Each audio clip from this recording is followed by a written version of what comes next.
Aujourd'hui, je vous parle du b.a.-ba du nouvel ordre mondial. Qu'entend-on par un nouvel ordre mondial? Alors, en rapide introduction, il faut redire que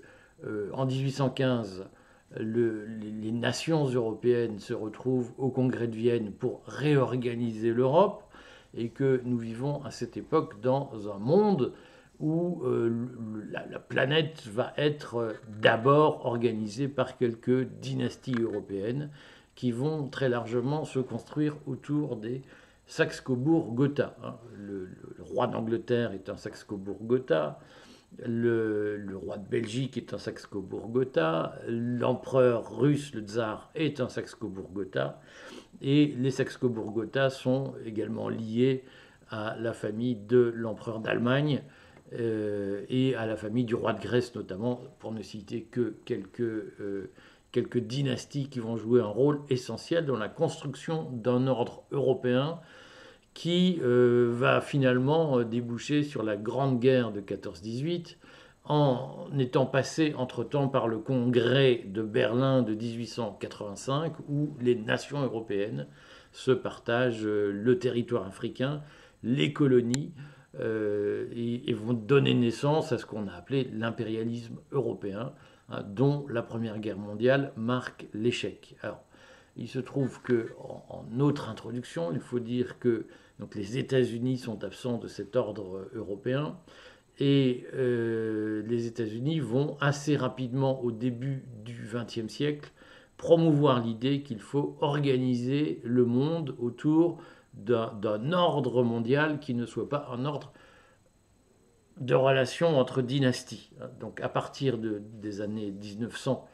1907-1913 par exemple, la fondation Carnegie va financer, le milliardaire américain Carnegie va commencer à préconiser la création d'un tribunal international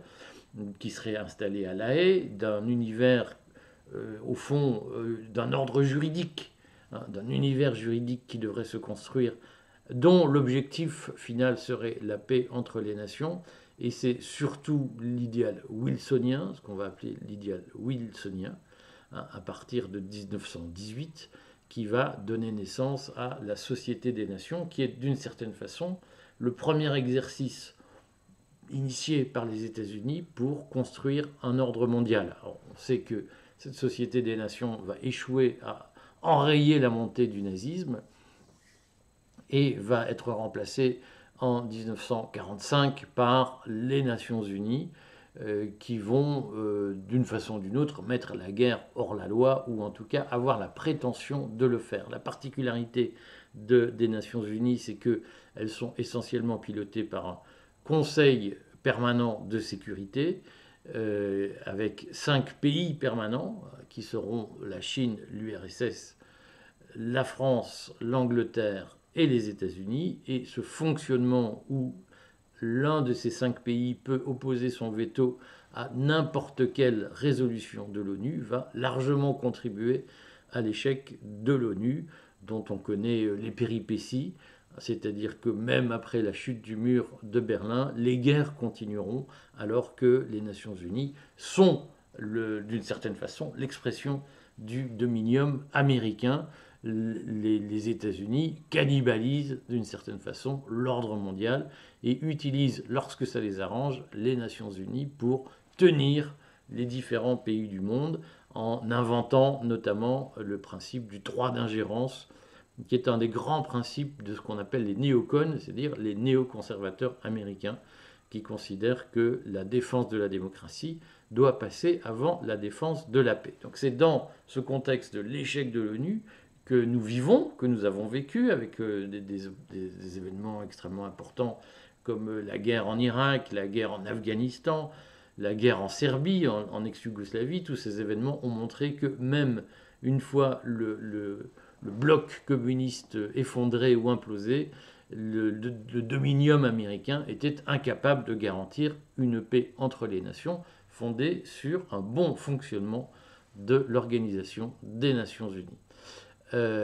C'est pourquoi, face à l'échec de l'ONU, on commence à parler d'un nouvel ordre mondial, c'est-à-dire que l'ONU a prétendu mettre en place un ordre mondial à sa façon, et nous assistons à son échec. Et donc, il y a aux États-Unis le mouvement dont je viens de parler, le mouvement des néoconservateurs, qui va théoriser un nouvel ordre mondial fondé sur la mondialisation, c'est-à-dire le fait qu'il n'y ait plus, à part l'Albanie et la Corée du Nord, de pays qui soient en dehors de l'ordre international, d'une certaine façon, et encore l'Albanie y est plus ou moins rentrée, mais on considère que les néoconservateurs considèrent que les démocraties libérales, et la première d'entre elles en particulier les États-Unis, sont porteurs d'un ordre nouveau qui devrait permettre de généraliser la démocratie partout dans le monde. Donc ça, c'est vraiment le credo de base des néoconservateurs qui considèrent qu'au nom de la démocratie, on a le droit de déclarer la guerre à n'importe quel pays qui ne respecte pas la démocratie, d'où les sanctions qu'on voit contre l'Iran, la Syrie, la Russie, etc.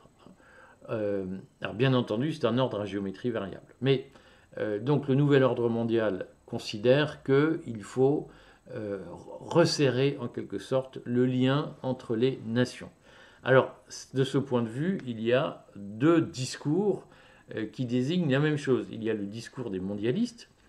qui nous explique, dans la mouvance des néoconservateurs américains, que, au nom de la démocratie, il faut imposer des révolutions de couleur, par exemple, comme le font les États-Unis un peu partout dans le monde. Là, on nous dit que l'Algérie, la Serbie pourraient être les prochains pays qui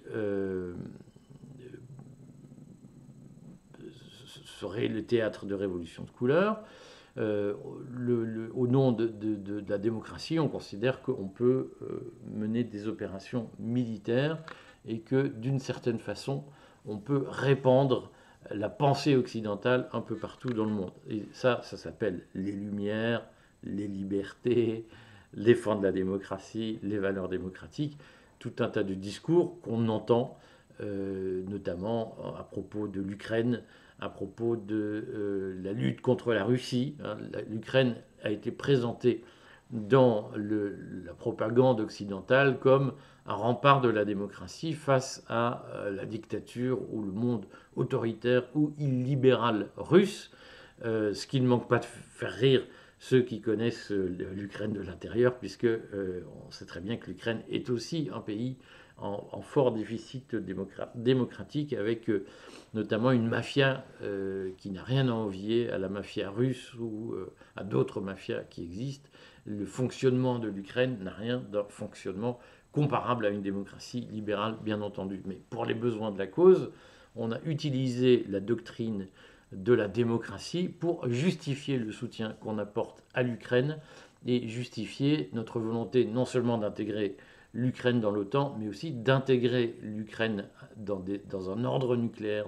sous un parapluie nucléaire américain, ce qui est la cause de l'intervention russe, puisque les hiérarques russes, autant Poutine que Lavrov et d'autres, avaient dit dès l'été 2021 qu'il était hors de question pour la Russie d'accepter la nucléarisation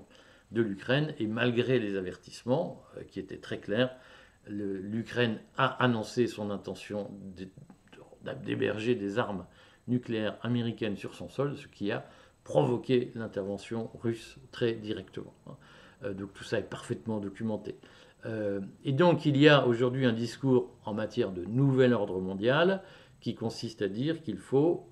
développer la démocratie et que, au fond, le sens de l'histoire, puisqu'il y aurait un sens, le progrès de l'histoire, consiste à aller vers toujours plus d'intégration mondialiste. Qu'est-ce que ça veut dire? Ça veut dire que dans la doctrine mondialiste d'aujourd'hui, qui préconise la mise en place d'un nouvel ordre mondial, il faut oublier les États-nations qui sont présentés dans le discours officiel comme la nation est un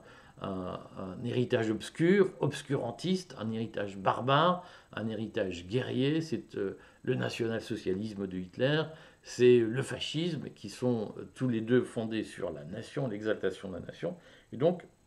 l'enjeu est de faire disparaître les États-nations ou de les remplacer par des groupes multilatéraux, comme on dit, régionaux. L'Union européenne est très régulièrement citée comme l'exemple le plus réussi et le plus abouti d'une constitution d'un ordre régional, hein, au sens d'un groupe de pays, qui permettent de sublimer, de dépasser les États-nations comme la France, l'Allemagne, l'Italie, et de créer un ensemble supérieur, supranational, qui soit fondé sur des valeurs démocratiques. Ça, évidemment, c'est le discours officiel qu'on entend, et ce discours officiel, il a été notamment reprécisé ou réécrit par Klaus Schwab dans The Great Reset, son livre The Great Reset de l'été 2020, où Klaus Schwab explique qu'il faut constituer partout dans le monde des ensembles régionaux sur le modèle de l'Union européenne. Et donc il faut, d'une certaine façon, généraliser le modèle de la communauté européenne transformée en Union européenne. Il faut généraliser ce modèle à toutes les régions du monde et les organiser petit à petit en structures qui soient des structures supra-étatiques, hein, avec un ordre juridique qui permette de créer des marchés uniques. C'est ça la pensée du Great Reset très largement, et c'est une pensée qui consiste à généraliser le modèle de l'Union européenne. Hein. Alors, je ferai un point sur l'Union européenne dans une autre vidéo. Ce qu'il faut comprendre, c'est que nous, les souverainistes, d'une certaine façon, ou les populistes, nous traduisons, nous qui sommes pour l'instinct vital des peuples qui vient du bas et qui n'est pas étouffé par une couche de verticalité, par des chefs, par des bureaucraties, des technostructures. Nous sommes pour un ordre spontané des sociétés. Et donc, nous n'utilisons évidemment pas ce discours du progrès politique, ce vocabulaire du progrès politique pour qualifier le nouvel ordre mondial. Nous avons tendance à dire que l'expression nouvel ordre mondial cache en réalité un projet de domination des peuples par une petite élite mondialisée, ce qu'on appelle la caste. Alors il est assez malaisé de définir cette petite élite, c'est pour ça qu'on utilise le mot caste. Quelle est la différence entre une caste et une classe sociale? C'est que la constitution d'une classe sociale, elle est objective. Chez Marx, par exemple, la bourgeoisie, ce sont les détenteurs des moyens de production. C'est-à-dire qu'on peut qualifier objectivement, juridiquement, les membres d'une classe sociale à partir d'éléments précis, documentés, ouverts d'une certaine façon, pour caractériser les membres. La caste, c'est un univers beaucoup plus compliqué. La caste, ça fédère des gens sur des critères subjectifs et notamment sur un sentiment d'appartenance, beaucoup plus que sur des éléments, par exemple, de propriété, de moyens de production, de détention de capital. Donc on parle de la caste. La caste, c'est un petit univers qui a décidé ou qui a formulé le projet au nom du progrès humain, au nom de l'histoire, du sens de l'histoire. La caste a formulé un projet de domination à partir d'institutions supranationales qu'elles peuvent contrôler plus facilement que les bons vieux parlements, que les bonnes vieilles structures habituelles. On le voit avec l'Union européenne. L'Union européenne, elle sert à supprimer ce qu'on appelle les barrières réglementaires entre les pays, c'est-à-dire qu'on fait une réglementation de marché unique, le marché de l'énergie, le marché bancaire, le marché unique financier, le marché agricole. Le principe étant que les membres d'un même environnement, les membres d'une même structure supranationale, multilatérale, doivent obéir aux mêmes règles et donc permettre à la commercialisation des mêmes produits dans les mêmes conditions sur l'ensemble de leur territoire. Ça, c'est quand même le principe fondamental de l'Union européenne. Et son deuxième principe, c'est que pour définir ces marchés uniques, eh bien, il y a une couche de fonctionnaires supranationaux qui ne payent pas d'impôts, qui ne sont sous le contrôle d'aucun peuple et qui sont sous le contrôle d'une commission qui est essentiellement désignée par les États membres, c'est-à-dire par les gouvernements. C'est une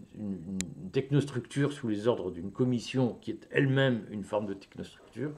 qui définit les règles de la vie quotidienne des États membres de l'instance régionale qu'ils forment et qu'ils décident de former pour s'organiser en marché unique. C'est ça le principe. Et donc évidemment, cette technostructure, elle est toute puissante. Sa raison d'être même, c'est de supprimer les résistances nationales et donc de recouvrir les États membres d'une nouvelle couche de réglementation qui soit totalement nouvelle. Et donc, par principe, une technostructure multilatérale comme la technostructure de la Commission européenne a une logique de suppression, de remplacement des traditions nationales, des traditions culturelles, des traditions réglementaires pour pouvoir donner naissance à un marché nouveau. Et donc il y a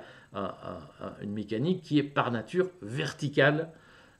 dans les créations supranationales, puisque pour exister, ces instances supranationales, dès lors qu'elles ne sont pas imposées par la force dans une logique impériale, eh bien, ces instances supranationales, pour exister, ont besoin de remplacer les anciennes normes juridiques par des normes juridiques nouvelles, et donc elles ont besoin de faire la guerre à ce qui existe, mais de faire une guerre juridique, une guerre normative et une guerre politique d'une certaine façon, plutôt qu'une guerre militaire, même si rien n'exclut que tôt ou tard, il y ait des guerres qui soient menées pour, par exemple, préserver l'unité de l'Union européenne. Nous ne le savons pas, ça pourrait arriver un jour, ça n'est pas exclu. Et donc, nous disons que le principe de l'ordre multilatéral, qui est le fondement du nouvel ordre mondial auquel la caste aspire, ce principe est un principe de domination des peuples par une élite qui n'existe que en ayant les traditions populaires qu'elles doivent régenter d'une certaine façon. Et donc, nous partons du principe qu'une société fonctionne mieux si elle est très peu réglementée et surtout si on laisse l'instinct vital du peuple qui vit sur un territoire s'exprimer pour organiser la société. Et donc, cet instinct vital, il suppose de supprimer la verticalité de la technostructure multilatérale, par exemple de la Commission européenne à Bruxelles, pour pouvoir laisser le peuple respirer. Alors, ce sont des sujets délicats parce que la limite à franchir ou à ne pas franchir n'est pas toujours très simple. On voit bien que, par exemple, sur la question de la monnaie unique est un objet qui est difficile à réduire à quelques positions. On est pour ou on est contre, c'est trop simpliste. Bien entendu qu'une monnaie unique, ça peut être un outil intéressant, ça peut être un outil tout à fait bénéfique pour un certain nombre de pays, ça peut être aussi un outil extrêmement pénalisant s'il est mal utilisé ou si la monnaie unique est mal calculée ou mal gérée d'une façon ou d'une autre. Donc sur tous ces sujets, nous partons du principe qu'il y a une bonne limite à trouver, que cette limite doit être discutée, qu'elle doit être consentie par les peuples, et que d'une façon ou d'une autre, il faut inverser la logique de transfert de souveraineté vers des institutions bureaucratiques supranationales, parce que c'est une façon d'écraser l'ordre spontané des sociétés et de mettre en coupe réglée les peuples sous la domination d'une caste qui évidemment défend ses intérêts, qui ne sont pas ceux du petit peuple. Voilà la logique générale que nous avons sur la question du nouvel ordre mondial. Je vais faire quand même une vidéo d'explication sur ce qu'est l'Union européenne, qui sera, comme celle d'aujourd'hui, une explication très pédagogique. C'est vraiment fait pour les débutants.